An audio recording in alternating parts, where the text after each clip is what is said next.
हाँ, 2 फरवरी को दिल्ली में अत्याधुनिक सुविधाओं से परिपूर्ण नए मध्य प्रदेश भवन का उद्घाटन कर चुके हैं।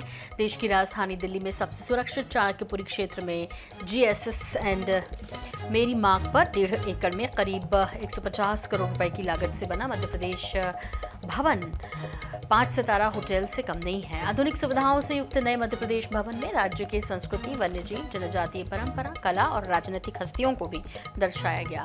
इनमें 104 रूम, जिसमें से 66 डीलक्स रूम और 38 सामान्य रूम के साथ 4 वीआईपी स्वीट्स भी शामिल हैं। आगे बढ़ रहे हैं और आज नया मध्य प्रदेश का भवन भी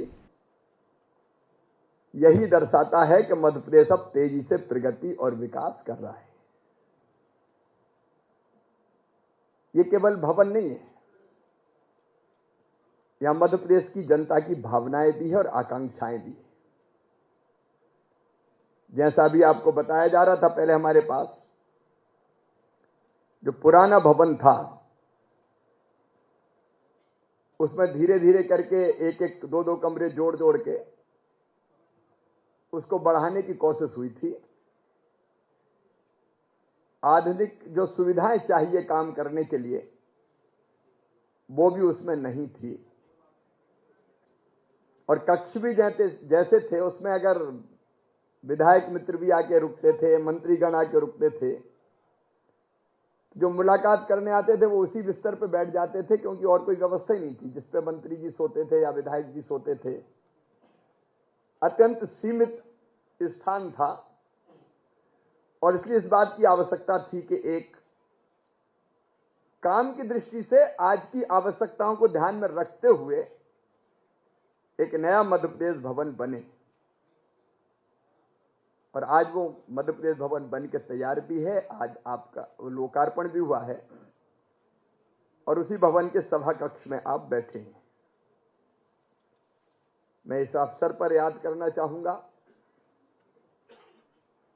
क्योंकि जब हमें भूखंड की आवश्यकता थी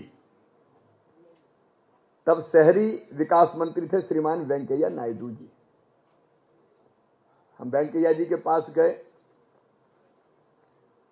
लेकिन दूसरी एक विशेषता यह थी कि यह जमीन विदेश मंत्रालय के पास थी। तो सुषमा जी दीदी को आज मैं प्रणाम करना चाहूंगा।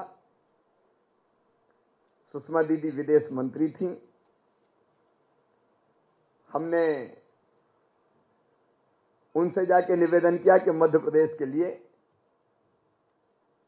एक अच्छे भवन की आवश्यकता के लिए जमीन चाहिए और मुझे कहते हुए प्रसन्नता है कि उन्होंने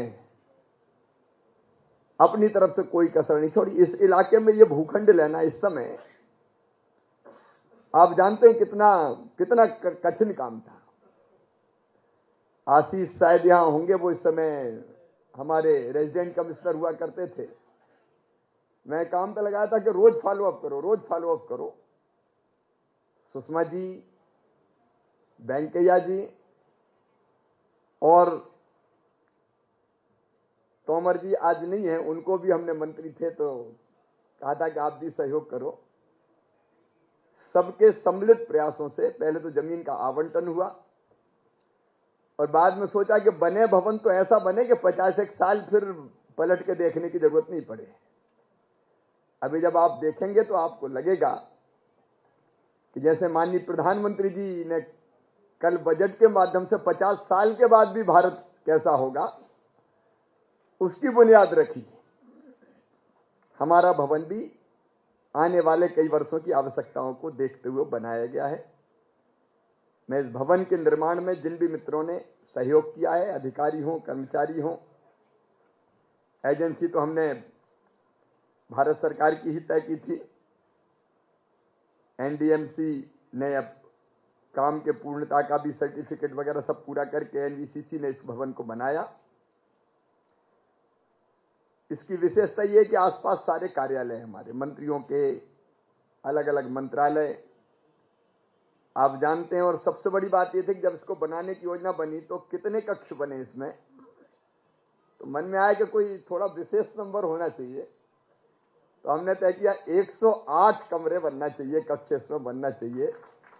और 108 आप जानते हैं हमारे यहाँ योग शास्त्र में भी 108 का अंक आध्यात्मिक परिपूर्णता का भी प्रतीक है और वैदिक विज्ञान के अनुसार 108 सृष्टि की संपूर्णता का भी द्योतक है। यह अंक ब्रह्मांड और हमारे एकमेव होने का सचमुच में एक उदाहरण है। मैं मानता हूं निश्चित ही यह भवन भी केंद्र और राज्य के सह अस्तित्व की भावना को और मजबूत करने का काम करेगा। हाल में हम बैठे हुए कॉन्फ्रेंस हॉल भी है, वीडियो कॉन्फ्रेंसिंग कक्ष भी है, एग्जीबिशन हॉल भी है, kitchen area, dining hall, VIP lounge, अलग अलग तरह की सुविधाएं। और आप अगर देखेंगे, एक बार आप जरूर देखना है इसको ठीक से, क्योंकि कला और सांस्कृतिक धरोहरों को कोलाज मूर्तियों और चित्रों के माध्यम से उत्कृष्ट रूप से प्रदर्शित करने का काम यहां किया गया है। भवन का जो बाह्य स्वरूप है, कंदरिया महादेव मंदिर, महाकालेश्वर मंदिर, सांची तथा बादल महल के साथ ही जनजातीय कलाकृतियों के त्रिआयामी स्वरूपों में सुशोभित किया है। आप प्रथम तल पर अगर देखेंगे, ऐतिहासिक धरोहर, हमारे नायक स्वतंत्रता के मध्य प्रदेश से संबंधित आदिवासी लोक कला, वन्य जीवन, वास्तु स्थापत्य, उसको मेटल आर्ट और सेरेमिक वर्क के द्वारा यहां प्रदर्शित किया गया है। मैं बहुत विस्तार में नहीं जाता, आप इसको देखेंगे। इसमें हम ये कोशिश भी करेंगे कि हमारे मंत्रीगण, विधायकगण, आवश्यकता पड़ने पर सांसदगण, लेकिन उनके साथ साथ हमारी कोशिश ये रहेगी कि मध्य प्रदेश भवन में जो हमारे माननीय मुरलीधर राव जी आए हैं, उनका स्वागत है।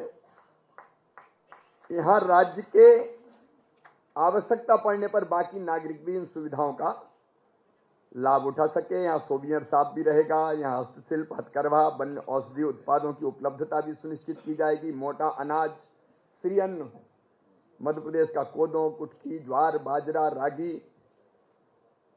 उसका भी विशेष रूप से हम लोग प्रदर्शन कर सकें।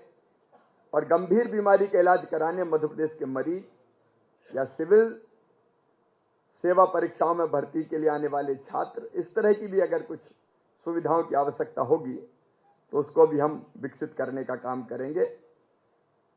मेरा पूरा विश्वास है कि इस भवन के माध्यम से हमको अपने कर्तव्यों के निर्वहन में और आसानी होगी। और मैं ये विश्वास भी करता हूं कि ये नवनिर्मित भवन दिल्ली में मध्य प्रदेश की संस्कृति तथा गौरव के महत्वपूर्ण केंद्र के रूप में उभरेगा। देश की राजधानी दिल्ली में स्थित ये मिनी मध्य प्रदेश राज्य की विरासत, कला, संस्कृति और प्रदेश के आमजनों के प्रतीक के तौर पर भी उभरेगा।